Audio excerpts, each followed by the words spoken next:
اللہم صلی علی محمد نور میں نور اللہ ہے۔ درود پاک کی برکت سے حضور علیہ السلام کی کرم نوازی۔ ایک نیک صالح بزرگ محمد بن سعید بن مطرف رحمۃ اللہ علیہ فرماتے ہیں کہ میں نے اپنے اوپر لازم کیا ہوا تھا کہ اتنی مقدار میں درود پاک پڑھ کر سویا کروں گا، اور روزانہ پڑھتا رہا۔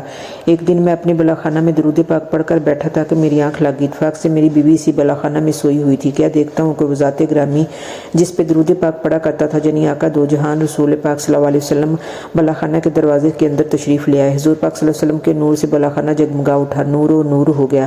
پھر سرکار محبوب کبریا لولاک صلی اللہ علیہ وسلم میرے قریب تشریف لائے۔ فرمایا کہ میرے پیارے امتی، جس منہ سے تو مجھ پہ درود پاک پڑھا کرتا تھا، لا میں اس کو بوسہ دوں۔ مجھے یہ خیال کر کے شرم آئی تو میں نے اپنا منہ پھیر لیا۔ رحمت دو عالم نور مجسم صلی اللہ علیہ وسلم نے میرے رخسار پر بوسہ دیا تو ایسی خوشبو مہکی کہ کستوری کیا ہوتی ہے، اس کی خوشبو کی مہک کی وجہ سے میری بیوی بیدار ہوگی۔ ہم کیا دیکھتے ہیں کہ سارا گھر خوشبو سے مہک اٹھا، بلکہ میرے رخسار سے 8 دن تک خوشبو کی لپٹیں نکلتی رہیں۔ اللہ کریم ہم سب کو درود پاک کی کثرت کرنے کی سعادت عطا فرمائے۔